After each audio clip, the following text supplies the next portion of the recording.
Question number 8 आप लोगों के लिए होमवर्क था। आई होप आप लोगों ने कर लिए होंगे। अब क्वेश्चन नंबर 9 का फर्स्ट देख लेते हैं, सेकंड आप लोग करेंगे। देखो क्वेश्चन नंबर 9 में दिया हुआ है कि त्रिभुज एबीसी में कोण जिसका कोण बी समकोण है यदि tan A बराबर है 1/√3 तो निम्नलिखित के मान ज्ञात कीजिए। पहला है sin A cos C plus cos A sin C, ये यहाँ पे लिखा हुआ है। देखो tan A इक्वल टू 1/1/√3 लिया है। tan A का रेशियो होता है अनुपात परपेंडिकुलर अपॉन बेस।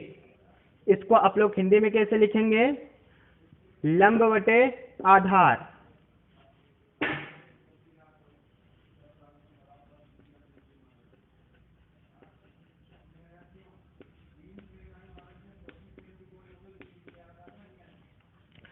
अब पूछा है sin A cos C plus cos A sin C।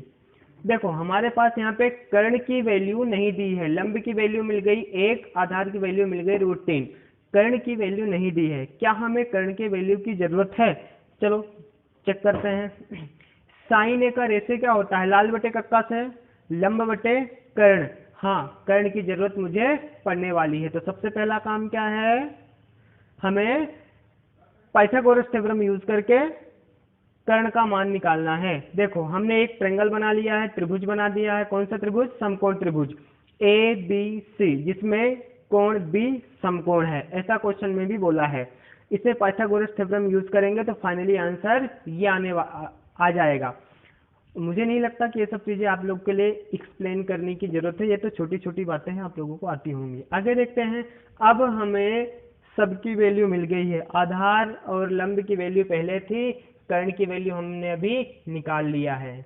ठीक है, अब इसकी वैल्यू पुटअप करना शुरू करेंगे इस वाले क्वेश्चन नंबर फर्स्ट में।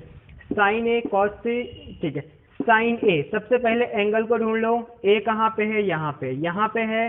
तो हमारे लिए आधार ये होगा, लंब ये हो जाएगा और कर्ण तो सेम रहेगा। sin A का रेशियो क्या होता है? लाल बटे कक्का से लंब बटे कर्ण।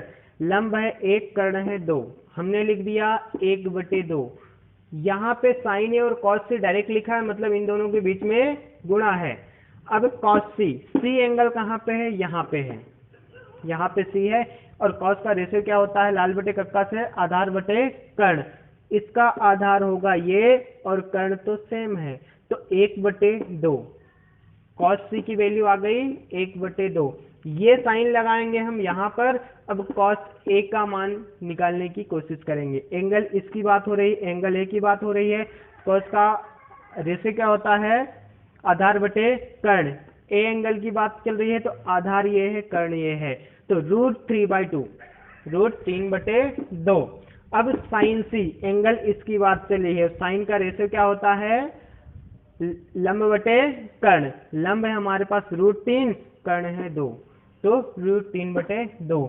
इसका कैलकुलेशन करेंगे तो 1/4 आएगा। 1 का 1 से इंटू करेंगे तो 1, 2 का 2 से गुणा करेंगे तो 4, √3 का √3 से गुणा करेंगे तो आ जाएगा √3 का होल स्क्वायर। तो स्क्वायर से रूट कट जाएगा, बचेगा 3, और 2 का 2 से गुणा करेंगे 4 आएगा। तो ये तो एज इट इज 1/4 प्लस 3/4।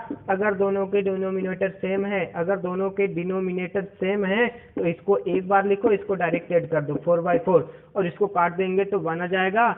आखिरी स्टेप में मुझे 1 के साथ ये पूरी की पूरी टर्म हमें वापस लाना है। पूरा का पूरा एक्सप्रेशन मुझे यहाँ पे लिखना है और डब्बा लगा के यहाँ पे answer.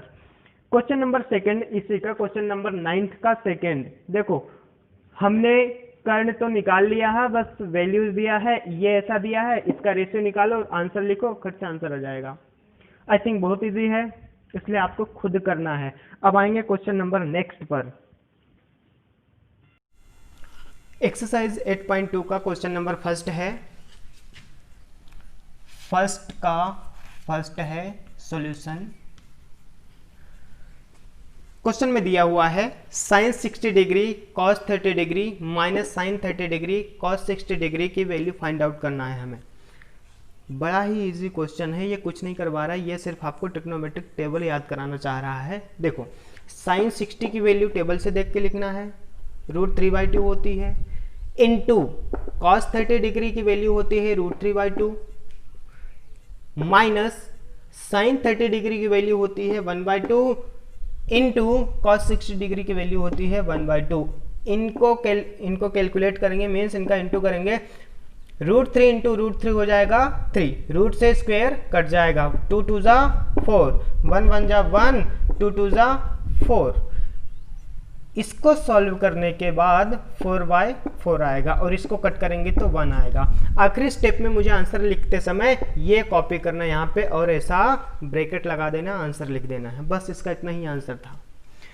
Same for next question, first का सेकंड है 2 tan square 45 plus cos square 30 degree minus sine square 60 degree. देखो tan 45 की वैल्यू जो भी होगी उसका होल स्क्वायर लगाना है और 2 से इंटू करना है। tan 45 डिग्री की वैल्यू होती है 1 का स्क्वायर लगाए क्योंकि यहाँ पे स्क्वायर लगा था, ठीक है। अब 2 का इसमें इंटू कर देना है, ठीक है, प्लस यहाँ पे जो भी साइन है रखा हमने, cos square 30 degree, cos 30 degree की वैल्यू रखो, स्क्वायर लगा देंगे, cos 30 डिग्री की वैल्यू होती है √3/2 और उसका होल स्क्वायर, माइनस ये वाला माइनस यहाँ पे लगा देंगे अपन, sin 60 डिग्री की वैल्यू होती है √3/2 और ये स्क्वायर था इसलिए यहाँ पे भी होल स्क्वायर। सॉल्व करते हैं, 1 का स्क्वायर 1 होता है और 1 होने के बाद यहाँ पे 2 से इंटू कर देंगे तो फाइनल आंसर आ जाएगा 2, प्लस √3/2 स्क्वायर इसको भी देना है, स्क्वायर इसको भी देना है, तो √3 का स्क्वायर हो जाएगा 3, रूट से स्क्वायर कट जाएगा और नीचे का 2 2 जा 4, sorry there is a mistake, there must be 4 and here also 4, तो 3/4 माइनस 3/4। अब इसको सॉल्व करेंगे हम, तो ये दोनों आपस में, ये प्लस का है 3/4, ये माइनस का है 3/4, कट जाएंगे और ये 2 बचेगा और यही हमारा आंसर होगा। तो हम पूरा ये कॉपी करेंगे नीचे, ये आंसर आया, इसको ऐसे ब्रैकेट में बंद करके आंसर लिख देंगे। तो क्वेश्चन नंबर फर्स्ट के दो फिनिश होते हैं, फर्स्ट एंड सेकंड। अब आगे के 1-2 और देख लेते हैं, बाकी सब आप लोगों के लिए। नेक्स्ट क्वेश्चन नंबर देखते हैं, cos 45 degree upon sec 30 degree plus cosec 30 degree. cos 45 degree की वैल्यू होती है 1/√2, sec 30 डिग्री की वैल्यू होती है 2√3 प्लस cosec 30 डिग्री की वैल्यू होती है 2। अब मुझे इसे सॉल्व करना है, 1/√2 तो वैसे ही रख दूं, इसको सॉल्व कर लेते हैं तो 2 के डिवाइडेड में 1 लिख दो। अब इसको आप लोग एलसीएम मेथड से कर सकते हैं, मैं क्या कर रहा हूँ, √3 का 1 से इंटू करूंगा तो √3 आएगा, 1 का 2 से इंटू करूंगा तो 2 आएगा, √3 का 2 से इंटू करूंगा तो 2√3 आएगा। आगे चल के अब मुझे ये डिवाइड को हटाना है तो इसको इंटू में पलट दूंगा, इंटू में कन्वर्ट करने के बाद ये भी तो बदल जाएगा, √3 डिवाइडेड बाई 2 प्लस 2√3 हो जाएगा, ये यहाँ पे लिखा हुआ है, इसको उल्टा करके इंटू लगाने से। अब देखो इसका इससे इंटू करूंगा तो √3 आएगा और इसका इन सभी से इंटू करने के बाद √2 इंटू 2 हो जाएगा। √2 का इससे इंटू करेंगे तो 2 तो बाहर ही रहेगा, √2 इंटू √3 दोनों रूट में है इसलिए रूट का 6 हो जाएंगे। आगे देखते हैं, √3 सेम एज बिफोर, अब अपॉन में ये, अब इसको हम रीअरेंज कर लेते हैं, √2√6 को पहले लिख लेते हैं, 2√2 को बाद में लिख देते हैं। अब हम रेशनलाइजेशन कर देते हैं, ये देखो इसका साइन बदल के ऊपर और नीचे दोनों तरफ इंटू करना है, इसको कैलकुलेट करते हैं। देखो √3 का इंटू इससे भी होना है, इससे भी होना है, या इंटू नहीं करें तो अपन √3 बाहर ही रख सकते हैं, 2 भी कॉमन निकाल लो तो यहाँ पे आ जाएगा 2√3, अंदर क्या बचा, ब्रैकेट के अंदर √6 माइनस √2। अब डिवाइडेड में ये देखो a plus B, a minus B, identity लग रही है तो a square minus B square. अब देखो यहाँ पे 2√3, ये तो सेम एज इट इज लिख लिया हमने ऊपर की तरफ। अब नीचे देखो, स्क्वायर 2 को देंगे तो 4 हो जाएगा, स्क्वायर √6 को देंगे तो 6 हो जाएगा, स्क्वायर से रूट कट जाएगा, माइनस 2 का स्क्वायर करेंगे तो 4, √2 का स्क्वायर करेंगे तो 2। आगे और सॉल्व करते हैं, देखो इसका इससे इंटू कर देते हैं, 2√6 6 3 जा 18 माइनस यहाँ पे साइन जो है वही लिखेंगे अपन, इसका इंटू इससे करना है, 2 तो बाहर आ जाएगा, √3 इंटू √2 इक्वल टू √6 डिवाइडेड में 6 चौको 24 माइनस 8। आगे चल के इसको और सॉल्व करेंगे, 2 कॉमन निकाल लो और नीचे 16 बचेगा, तो 2 से 16 को काट दो 8 आएगा, और इसमें से भी √18 को हम लिख सकते हैं 3√2 माइनस √6 डिवाइडेड बाई 8, और ये पूरी की पूरी चीज़ें यहाँ पे लिख के डब्बा लगा के आंसर। तो ये क्वेश्चन नंबर फर्स्ट का थर्ड हो गया है। अब आगे के क्वेश्चंस आप लोग खुद सॉल्व करेंगे। अब मैं लेता हूँ question number second. Question number second में है 2 10 30 डिग्री अपॉन 1 + 10 स्क्वायर 30 डिग्री है ये। फिर इसके आगे 4 ऑप्शंस दिए हैं, sine 60 degree, cos 60 degree, tan 60 degree, sine 30 degree. इनमें से कौन सा आंसर सही है इस पे टिक करके बताना है। तो सबसे पहले मुझे क्या करना होगा, ये सॉल्व करना होगा। ये सॉल्व करने के बाद हम देखेंगे इसमें से कौन से वैल्यू से मैच कर रही है हमारी वैल्यू। सबसे पहले हम सॉल्व करते हैं। ये हमने लिख लिया 2 10 30 डिग्री अपॉन 1 + 10 स्क्वायर 30 डिग्री। अब इसको सॉल्व करना शुरू करते हैं। 2 बाहर, 10 30 डिग्री की वैल्यू 1/√3 रख दिया, 1 तो 1 रहेगा, 10 30 डिग्री की वैल्यू है 1/√3 का होल स्क्वायर, यहाँ पे स्क्वायर है इसलिए इसको इंटू करेंगे तो 2√3 आ जाएगा, डिवाइडेड में 1 + 1 और रूट स्क्वायर से कैंसिल हो जाएगा, इसलिए यहाँ पे आ जाएगा 3। आगे देखते हैं, 2√3 तो वैसा ही रहेगा, ये बटे नीचे लिखेंगे। इसको आप सॉल्व करना जानते हैं इसलिए मैं डायरेक्ट बता रहा हूँ, 3 + 1/3। अब हम इस डिवाइडेड को मल्टीप्लाई में कन्वर्ट कर रहे हैं, इसलिए 3/4 हो जाएगा, 3/4। यहाँ पे हमने लिखा 2/√3 इंटू 3/4, ये 2 से ये 4 कट गया, 1 और 2 से। आगे देखते हैं, ये 3 का 1 से गुणा करेंगे तो 3 आएगा, 2 का √3 से गुणा करेंगे तो ये आएगा। अब मुझे हर का परिमेयकरण करना है। कैसे करते हैं, यहाँ पे जो भी हर में दिया हुआ अंश और हर में जो कुछ भी दिया है उसको ऊपर और नीचे से इंटू कर देते हैं।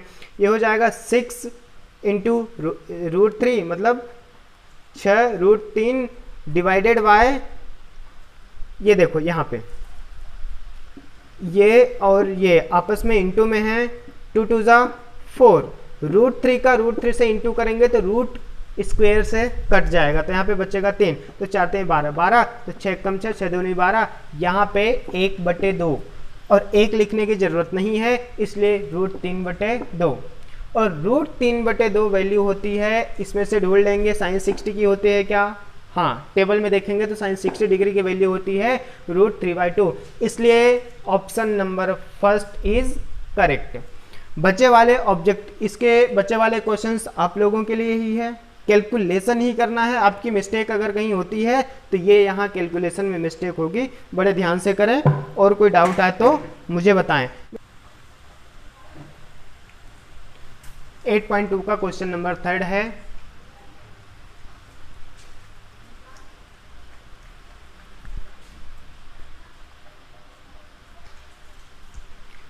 क्वेश्चन नंबर 3 में दिया है 10a + b बराबर है √3, 10a - b बराबर है 1/√3। ठीक है, हम क्या करते हैं, इन दोनों को समीकरण नंबर 1 और समीकरण नंबर 2 नाम दे देते हैं। अब हम इसमें से इसको आगे बढ़ाते हैं, 10a + b बराबर से √3 वैल्यू होती है tan 60 डिग्री की, हमने यहाँ पे लिख लिया tan 60 डिग्री। देखो यहाँ पे भी 10 है, यहाँ पे भी 10 है, इन दोनों को हटा सकते हैं हम, डायरेक्टली a + b = 60 लिख सकते हैं, 60 या 60 डिग्री भी लिख सकते हो। ओके, इसको समीकरण नंबर 3 नाम दे देते हैं। समीकरण 2 से इसको हम ले आते हैं और इससे भी फिर वही करते हैं, 1/√3 tan 30 डिग्री क्या मान होता है। अब देखो 10 गायब कर देंगे, a - b = 30 लिख के रख लेंगे। इक्वेशन नंबर 4 नाम दे देंगे इसको। आगे चलेंगे समीकरण नंबर 3 और 4 से, समीकरण 3 और 4 से ये देखो a + b बराबर से 60, a - b बराबर से 30, इन दोनों को हम सॉल्व करेंगे तो देखो प्लस का b माइनस का b डायरेक्टली कट जाएगा, a + a बराबर 2a, 60 + 30 = 90। इस 2 को हटाएंगे तो 90 डिवाइडेड बाई 2 आ जाएगा, तो ए की वैल्यू आ जाएगी 45 डिग्री। अब क्या करेंगे, ए की वैल्यू हमारे पास आ गई है, इसलिए हम इसको ब्रैकेट में बंद कर देंगे।